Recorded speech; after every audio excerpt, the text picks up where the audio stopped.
Troy Sawyer's work to rebuild New Orleans, the music and the cultural scene, coming up on CBS Mornings. And Wisdom, you were, I remember it well. You were on the ground. Right. We were working together. You were on the ground in New Orleans after this. Yes, we went down right after the storm hit.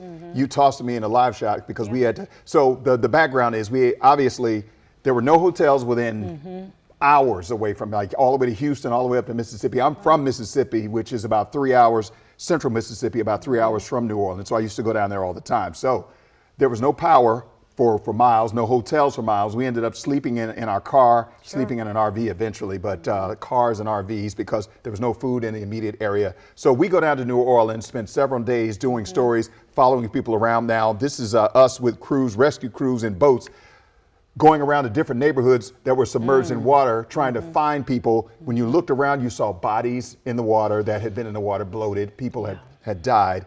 Animals hanging from high-level apartment buildings that had passed away because people couldn't take their animals. You drive around the interstate. That was downtown, right downtown in the French Quarter and all the areas surrounding. So you're driving around, people are walking around asking for assistance, they're asking for rides. It was the worst thing I'd ever seen. It felt like, it looked like rather, you were in a third world country because military was everywhere trying to assist people, and there was just so much need, so much water. They were rescuing people. We were going door to door with them, watching them pull people out of houses. It was awful to watch a vibrant city like New Orleans in this shape. And lots of the area underwater. What occurred to me watching this, and I remember when this first happened, my family and I, we were on vacation, and once we started seeing these images, everything stopped for me. Because this was more than just a story. It was people's lives, and you were now seeing how they were being treated afterwards. And for me, the first thing, and Wisdom, you included, was to see journalists still reporting the stories, but saying people need help. It was actually the first time I noticed that, especially local level, for you and others who were down there, and then on the national level, saying there is a problem, a systemic problem. And it really made me proud to be in this industry because the story needed to be told. The story needed to be told, and it could have just been told by a monster storm comes through, but that was just the beginning. The levees, the way that people were treated, what they were called, refugees in their own country. So the story has many layers, and I'm proud to work alongside you because you were boots on the ground, one of the many journalists there. And then we talked about the Superdome was a place where a lot of people went. The airport was closed down. We had to fly into Shreveport. We had to rent a car from there. And again, the conditions were awful. And it was widespread. Again, no hotels for miles, hours away. So a lot of people had to leave, as we've talked about. Some of the people, that's why the crew of Pyros was created here, because those people, I see them every year. So it was keeping it alive. It was a tragic story. So New Orleans continues to recover. All right, we know that Miri is from New Orleans as well, born and raised. We're practically neighbors, 3 hours away. But Miri is here now to talk a little weather. WUSA 9 Weather Impact is sponsored by Morgan & Morgan. Yeah, it's always interesting to hear everyone's perspective about how it impacted them. Wisdom, of course, and Allison being a journalist with the impact. But for me, it's like waking up one day and literally all of your family is homeless. And oh, by the way, you don't know where half of them are. It was definitely some trying times. Now, I want to share with you just for a moment one of the eerie warnings that came from the National Weather Service office on the day before that fateful storm hit. Usually for some kind of warning or guidance, it's something usually pretty basic and plain, right? Severe thunderstorms coming around this time, 60-mile-per-hour winds, yada, yada. But one meteorologist completely broke the mold and said, listen, I've got to be direct with people. He warned that there will be devastating damage. Hurricane Katrina, a most powerful hurricane with unprecedented strength. He said persons, pets, livestock exposed to winds will face certain death if struck. High-rise buildings will sway dangerously to the point of total collapse. All windows will blow out. This was certainly one of the most accurate forecasts that I have seen in the coming since being a forecast. All right, today's headlines. We're 67 right now in D.C. Partly cloudy, warm and breezy. Winds will gust up to 20 miles an hour today. So that is what we're looking at for the forecast today. Now, by the hour, you've got 66 coming up at 6 a.m., 67 at 8 a.m., 72 by 10 a.m., 80 by 2 o'clock, and 81 by 4 p.m. We got a cold front on the way. This one, all bark, very little bite. We're not really getting showers out of this, but you will notice more clouds out there at times. This is at 3 o'clock or so in the afternoon, and of course those breezy winds as well. But temperatures, what this front will do is help to keep them at and below average. So 83 today, we drop to 79 tomorrow, 80 for your Sunday, 81 Monday, all great pool and beach weather, and right around 80 by Tuesday. If you are traveling and you're heading north and east toward New York, 78 degrees, maybe a stray shower there, but for the most part, dry conditions. The better rain chance is going to be in areas like Boston, Chicago, 70, 64 in Cleveland.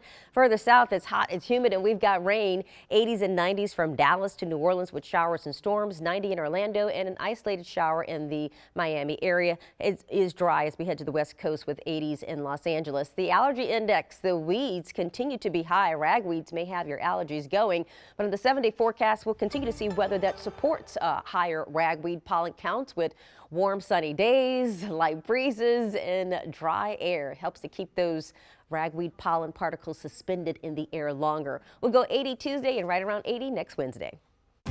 WUSA 9 Traffic Impact is sponsored by 3-Day Blinds. 5:21 on this Friday.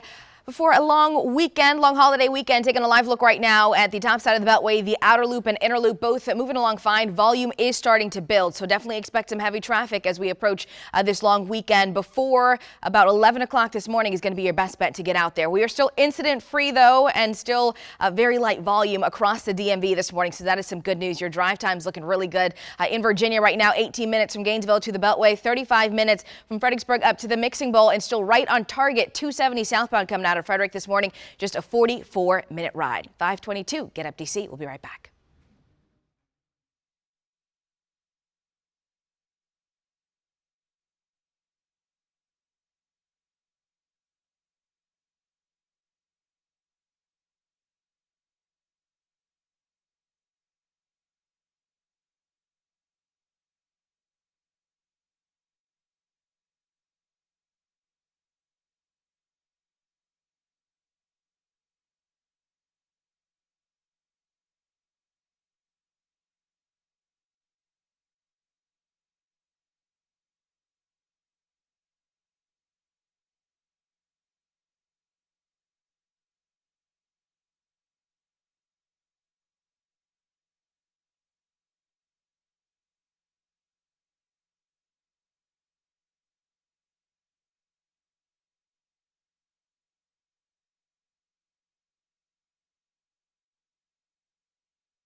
It is 5:24 now on this fabulous Friday morning, and right now the Washington Commanders are enjoying a much-needed 3-day break. But when they return next week, it's all about business, baby. The team will be locking in for their first regular season showdown against the New York Giants. And with wide receiver Terry McLaurin back on the field, things are finally looking back to normal. Jaden Daniels and Terry McLaurin, well, they teamed up on 12 of Terry's 13 touchdown catches last year.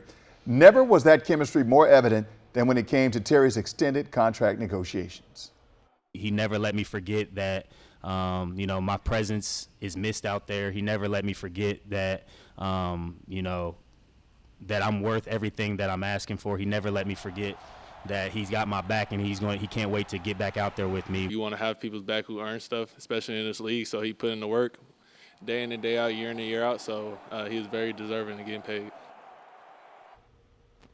WUSA 9 is your official television partner of the Commanders, and as such, we are your exclusive home for Commanders programming every week. Starting this weekend, watch the Command Center Saturdays at 11:35 p.m., followed by the Players Club at 12:05 a.m., and the game plan airs Sundays at 8:30 a.m.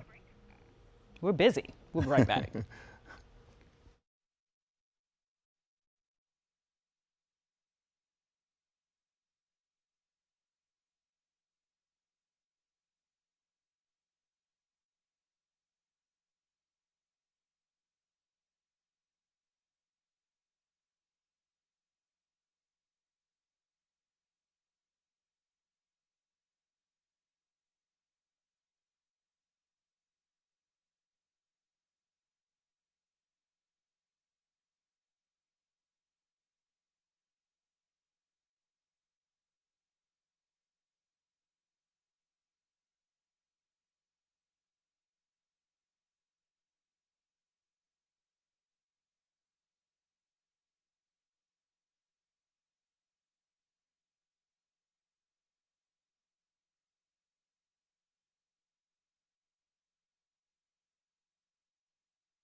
Hey, mic check. 1, 2, 3, 4. Mic check.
Get up, DC, right now at 5:30.